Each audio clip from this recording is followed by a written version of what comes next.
sa amin, magandang tanghali po.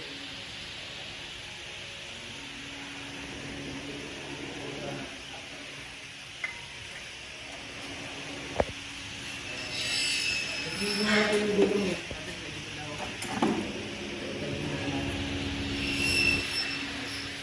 Sabi mo kayo ng mga picture niya.